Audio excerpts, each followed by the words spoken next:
Hi, I'm Peggy, And I'm Marci, and this is No More Bullshift. where we turn why me into watch me. Ready to shift? Let's go. Hey, Peggy. Hey, Marci.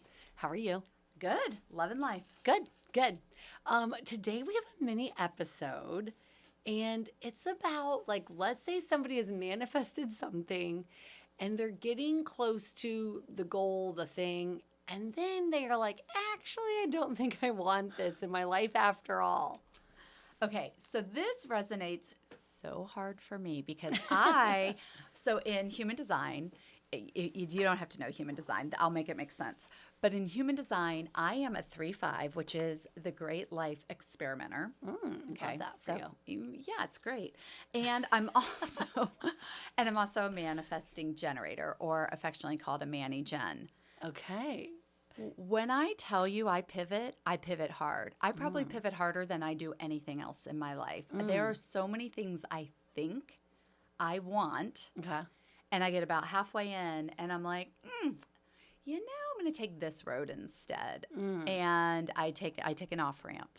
I'm Okay. on one highway, I'm heading in one direction, and my GPS is like totally on the way there, and I'm like, yeah, no, thank you. I'm going to go over here. Yeah. And I take the off ramp. So this is familiar to you. oh, yes, it's whiplash pretty much in my life. One of my friends says to me, if I haven't seen you in a week, I don't even know you anymore. Oh, that's hilarious. Yeah. You just like changed so much. I change so much. So Wow. I pivot a lot. Okay. So one of the things I think that is a really good like indicator of this, if you're not sure if you should pivot, if you're having negative emotions come up around your goal, just negative, like fear or, concern or I don't even know, anger or worry, only that, I think that's little red flag number one. If your emotion is nervous, excited, as I call it, like you're maybe doing something for the first time you've never done. You're really stepping outside of your comfort zone, but you're kind of excited. I think keep going. And this, I say this word a lot, and my family knows nervous, excited. Like anytime I do something really big, like the first time I volunteered at Victory Project, making a meal for 50 teenage boys that we didn't know them, they didn't know us. I didn't even know what they like to eat or not eat or whatever. I was like really excited to go and serve, and I was nervous that they might not like my food, not like me, not like my family, whatever. And but it's this like bubbling of excitement, and so I press through and do it anyways. So the funniest thing is in my house, we call it nerve-sighted. I've never heard anybody else put the two words together, but we actually have a term called nerve-sighted. I And we're love like, it. I feel nerve-sighted. Like, how do you feel about it? I feel nerve-sighted. Oh, it's like good. It's like our word at home, so that's so funny. We're a little more proper. We get the whole two words. Yeah, but to put them both together and go, this is a good thing. This is how you know you're on the right track. I'm nerve-sighted. Yes. Versus, I am terrified in a way that it makes me want to throw up, and it's not. There's no excitement about it. Right. And you're so anxious about it. It's like all consuming you. Yeah, you're shaking, not in a good way. I mean, being nerve-sighted is actually, in my opinion, the green flag. Like, you go for it because that thing is worth chasing. Yes. The thing that makes you nerve-sighted is one of the breadcrumbs that you're on the right path. I love that. It's a little scary in the best way. In the best way. And some people can get in their head and be like, well, the nerve part of it, I'm going to back down. I'm not going to do it. And that's when you have regret. That's when you're like, I wish I would have done that. Yes. And now it's too late. Right. You don't want to be 80 and be like, oh, why was I so scared about that? I should have gone for it. But it is that little bit of excitement. So I think that's one. If you're like, I don't know if I want to like change course or pivot, that's like one. Okay. Another thing I think is when you're starting to question your thing you're trying to manifest or your goal or whatever, I would pause. Like nothing's on fire, most likely. It's not that urgent of a choice.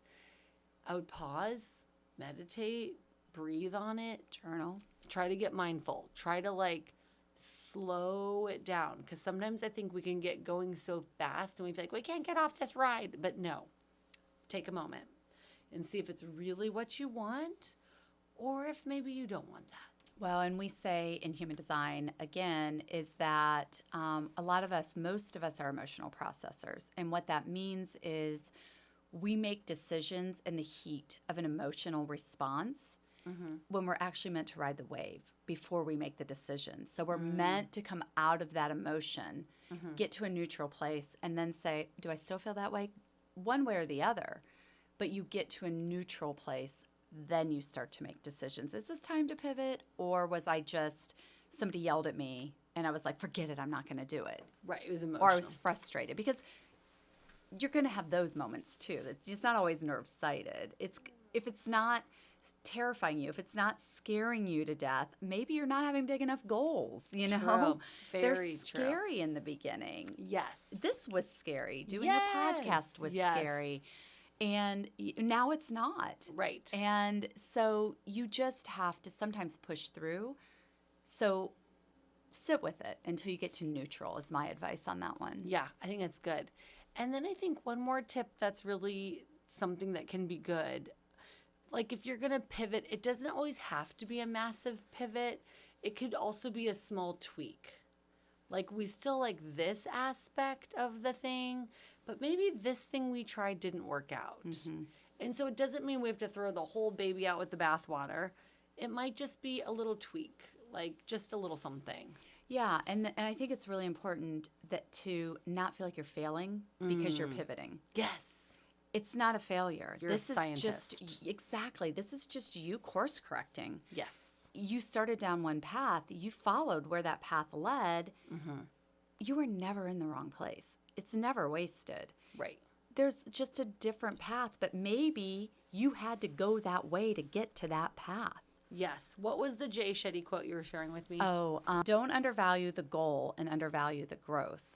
Is that the one? Or was Yeah, it that was it. surrender only starts when you've done everything within your control? So he was referencing that today. That's probably the one, because we think when we're surrendered, everything is going to work out and the universe has got this. But you still take that path. You don't know if there's going to be a twisty, turny road that comes up. You just know I'm setting my GPS. I'm going in that direction. I am taking action. I'm doing everything in my control to get me to that thing I think I want. And then you get through there and it's just not working. It's just whatever reason, it's not working. Doors are shutting. And I'll give you the example he gave. He did a viral post back, he came out of being a monk or whatever, and he had done a viral post. And somebody approached him and said, hey, we'd like to see you put together a show to be like on Netflix or whatever. Pitch us. So he gets together with his buddy, pitches the show. Fail. Doors slamming. He takes it somewhere else. Slam, slam, slam. Nobody picks up the show. He put all this time into it. Thought this is what he wanted. And he said, he did it from a place of detachment. Like, this would be nice to have. But he still put a lot of effort into driving down that road, right? And it was going to take a lot of effort now to go back. Right. And he said, but you know what? Had that show worked out, I never would have had this podcast. And I have now this podcast where he said during that, he was like, why am I waiting on somebody else to approve a show? I'll just start a podcast and do my own show. I'll talk to people I want to talk to. I'll do it on my time, my hours, my blah, blah, blah. And he said, that show could have gotten canceled after 2 or 3 seasons and I'd be nowhere. And instead I have this podcast that I love, that lights me up. But it took him in that direction. Had he not explored the show route, he never would have gotten to the podcast route. It never even would have occurred to him. Yes. So that's where that change in direction comes. Yes. And he didn't throw it all away. He still loved sharing his message and putting it out there and helping people. He wasn't like, apparently I'm not good at this. I can't land a show. Right. It wasn't that. So a saying we say kind of a lot in our house is, let's not take a machete where we need an X-acto knife. And I think it's just true. Like, you might need to tweak the goal, the dream, the vision. And don't tweak it from fear, like you don't think you can achieve the big thing. Tweak it from when your body's telling you, we don't want this exactly like it is. And I think the pause is where you get in touch with those two things. So you get into that pause and you say, okay, the show I wanted to do didn't work, but I do have a voice that needs to be used. How am I going to use it? So I'm going to sit in this pause. I'm going to journal. I'm going to meditate. I'm going to see what comes in. And then the podcast idea came in. So Yeah. he pivoted, and it Yep. worked because love that it. was more in alignment. Yes. And kind of like you said in that other Jay Shetty quote, don't undervalue the journey for the value of the destination. It's true. Even though sometimes it's hard or uncomfortable, you really are, the journey is a part of the growth, the education, the learning, the evolving into the next version of you. And so kind of enjoy the journey if you can. Yeah, and I think I know some people who are like me that pivot a lot, and they feel a lot of, they feel wrong because of it, because they feel judged. They feel like people are constantly like, wait, weren't you doing this thing, and now you're changing and you're doing something else? And so that's where, if you are, in a pivot mode, don't go underground, don't pivot alone. Just say, to the people around you, inform them. That is the antidote to that, is you inform the people around you, hey, I'm going to pivot here a little bit. I'm not abandoning this. I'm not, for instance, the astrology thing with me. I, got trained in it. I'm not abandoning the astrology. It's just going to look different in my life than the way it's looking right now. I'm not exactly sure what that's going to look like. I'm open to it right now. Yes. I'm not abandoning it. Right. And even if I did, I'm abandoning it in the moment, but it's still going to be something I use. Yeah. It's still going to be valuable information. Right. And you don't always know how it's meant to be used. Like I did a life coach certification, and I had a little life coach business for a while, and it was very great. But then this other Instagram business kind of took off for someone else. So I had to make a choice because I just didn't have time to do all the things. But I also feel like that life coaching training has served my hair clients so well. It served everybody. It serves me on the rug. So I feel like just because something, you're not using it like you had thought you would, doesn't mean you weren't meant to get it or achieve it, or, like it's just how it is. And I can tell you, I've had impromptu astrology conversations with friends over lunch who are upset about something. And those have been more valuable than the paid experiences in terms of changing lives. Yeah. Because it's enlightened something in them that they needed in that moment that had I not been astrology trained, I wouldn't have been able to give them. I love that. And so don't try to control so much. Right. Just sort of be open. Totally. Which we kind of talked about that in the detachment belief pillar, which is episode 16. If you didn't catch that, loop back. But yeah, I think that's really good. Don't hold it so tight that you're squishing it. You know what I mean? Yeah, and you're trying to control the outcome and make it into something that it's like playing with Play-Doh, right? Like you're trying to make, or watercolor is even a good example. You use watercolor and you try to make it perfect. It's meant to bleed. It's meant to blend. It's meant to have its own look. I love that. And you're trying to make it look so perfect in your mind, but the perfection is actually the imperfection of where it goes. I love it. So just let it be. See it as a creative piece of art. Yes. Your life is this great masterpiece, and That's it's just right. unfolding as you go. I think the one thing just to be onto yourself about, when in the pause, a question I would ask myself, and I do ask myself, is am I pivoting because I'm afraid I won't succeed? That's good. That's good. Is this a fear-based pivot? And that's when you look for that nervous excited. Yeah. Like, does a part of it still light you up? Or is it fear? Because fear would not be the move. No, fear. If you're just, there's always an element of fear when you're making a change and you don't know what you're doing and you're learning something new. And especially when it's self-directed and it's not like, well, I have to learn this thing and push through this fear, but you have the opportunity to pivot. Sometimes we can convince ourselves that we're not excited because we're afraid of what will happen or being judged even. Sure, your ego's in there. Yeah, you're afraid of being judged, whether you do succeed or you don't succeed. So get really clear on where is this fear based out of. Yeah, and I think when it's a really good thing to use, when it's two decisions, like to do the thing or to keep status quo, a great question to ask yourself is, how do I choose the bigger life? That's good. Yes, I learned that on Gretchen Rubin's podcast. But like a woman wrote in and she was like, my husband and I are trying to decide, like, do we want to stay in New York City or move just outside the city and have children? Like, we just are trying to decide. And she just said, choose the bigger life. And for some people, it would be staying in New York City and living this. And for other people, it'd be like having children. For this woman, it was having children. She's like, screw it. We're having a family. We're moving towards grandparents. We're going to do the thing. So I think it's really good to choose the bigger life. Yeah, always choose the bigger, and the bigger life will terrify you. It will.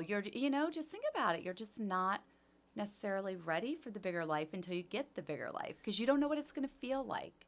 And that's an important part of the pivot too, is you might think, I want this job, this career. I want to be, a bad boss bitch. Until you get it and you realize, I don't have time to be home for dinner. I can't pick up my kids from school. I can't go on vacation because it all falls apart if I'm not there. So is that what you really wanted? What was the root of what you wanted? That's why we, in the first episode. Yes, episode 12. We really push authentic clarity around the thing you're manifesting. The why you want it. Understand the why, the feeling you want. Because if you are just trying to chase an ego-based thing, it's going to fall short. That's right. For sure. For sure. No, I think that's good. All right. So this is your permission to pivot. Yes. But make sure first you check in on the emotion. Is it a negative frequency or is it like nervous, excited? Take the pause, mindfulness, meditate, hit the pause button, and then also contemplate a little tweak, not taking the machete where we need the X-acto knife. I love that. And if you know somebody who could benefit from hearing this today, share this episode or any of the other episodes that we referenced. Heck, go back to the beginning and listen to all of them because I am telling you, I was out here listening to these manifesting podcasts today and I was like, hey, they got this from us. So there you go, I love Mel. this. I love this. But share it with somebody you love. Yes. Because we all want to live our best lives. Absolutely. And that really helps grow the podcast. Yeah, So, we want to get this to as many people. We just want to help change lives. that's right. All right. You got this. You got this. Okay, that's our shift for today. If this resonated, please share it with a friend. Help us grow. Rate, review, and subscribe wherever you listen. And connect with us at No More Bullshift on Instagram and YouTube. And remember, if you can't laugh about it, You probably still need to shift it.